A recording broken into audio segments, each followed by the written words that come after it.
ay siyempre papayag tayo. Yung ginamit kasing halimbawa dito ay itong lalaki lang, itong lalaki na hindi naman natin kilala kundi nasa circus lang.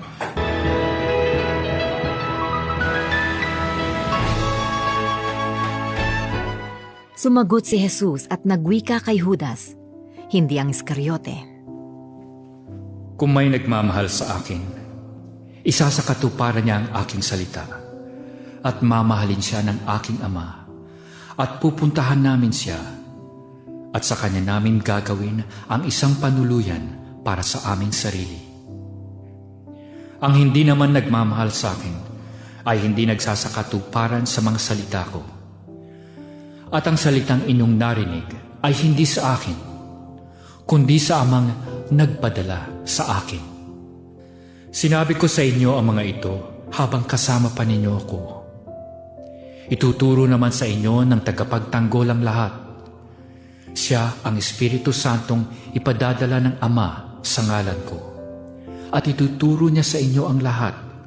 At ipapaalala niya sa inyo ang lahat ng sinabi ko sa inyo. Kapayapaan ang iniiwan ko sa inyo.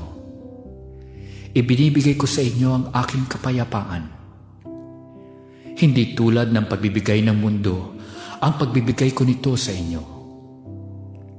Huwag mabagabag ang inyong mga puso. Huwag kayong matakot. Narinig ninyong sinabi ko sa inyo. Paalis ako, pero babalik ako sa inyo. Kung minamahal ninyo ako, magagalak sana kayo sa pagpunta ko sa Ama, sapagkat mas dakila sa akin ang Ama. Ngunit sinabi ko na ito ngayon sa inyo bago mangyari, upang maniwala kayo kapag nangyari ito.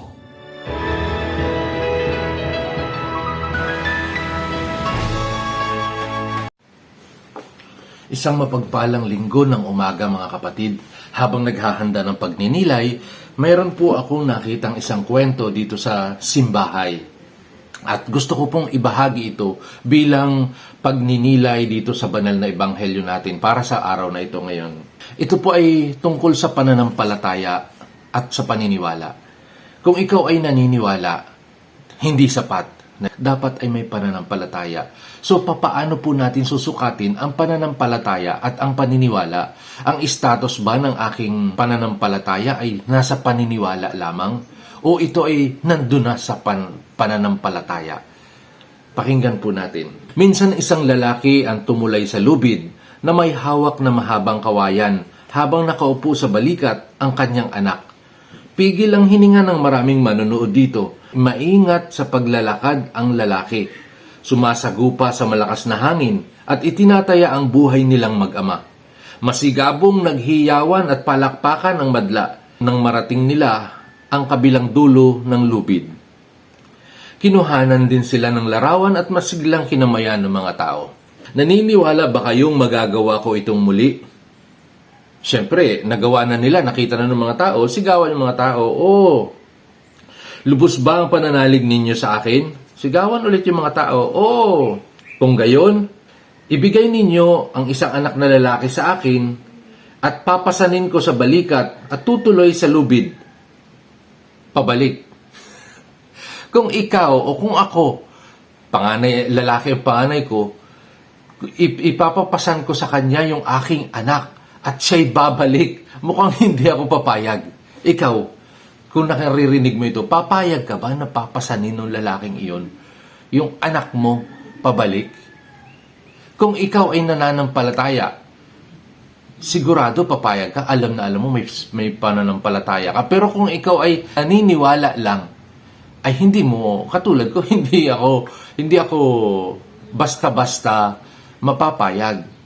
Pero mga kapatid, kasi ang lalaking ito ay hindi natin kilala. Hindi natin kilala. Pero kung si Hesukristo mismo, ay siyempre papayag tayo. Yung ginamit kasing halimbawa dito ay itong lalaki lang, itong lalaki na hindi naman natin kilala, kundi nasa circus lang. May pagkakaiba doon. Pero sa isang banda, ganito yun eh. Mas malapit nating maipapaliwanag, mas malapit dito sa sitwasyong ito. Kung hindi mo masyadong kilala si Kristo, kung hindi mo kilalang masyado si Jesus, ay hindi ka papayag. Pero kung kilala mo si Jesus, andun yung pananampalataya mo at pananalig, papayag ka. Alam mo na nagawa na niya, alam mo na kaya niyang gawin lagi. Kasi walang imposible sa Panginoon. Mga kapatid, napakahiwaga ng Panginoon. Marami tayong mga imposible sa buhay, bunga ng ating mga kasalanan. Pero posible sa Panginoon na mapatawad. Kung yung tubig na gawa niyang gawing alak, yung ating mga sorrows, yung ating mga pinagdadaanan, ay pwede niyang gawing blessings. Life is beautiful. Magtiwala, manalig, at sumampalataya. Amen. Kumusta ka, kaibigan ko?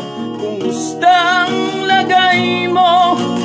Masaya ka ba ngayon sa kabuhayan mo? Kumusta ang iyong pag-aaral? Kumusta ang iyong trabaho? Tila yata abala sa karera mo dito sa mundo. Huwag mo sanang kalimutan ang Diyos natin na namatay para sa'yo at para sa akin. Jesus ang kanyang pangalan, niligtas ka sa kamatayan. Tunay siyang nagmamahal sa'yo, kaibigan ko. Kumusta ka, kaibigan ko? Kumusta ang lagay mo? Masaya ka ba ngayon sa kabuhayan mo? Kumusta ang iyong pag-aaral? Kumusta ang iyong trabaho? Tila yata abala sa karera mo dito sa mundo. Huwag mo sanang kalimutan ang Diyos natin na namatay para sa'yo at para sa akin. Jesus ang kanyang pangalan, niligtas ka sa kamatayan. Tunay siyang nagmamahal sa'yo, kaibigan ko. Tunay siyang nagmamahal, si Jesus ay nagmamahal. Ang Diyos natin ay nagmamahal sa'yo, kaibigan ko.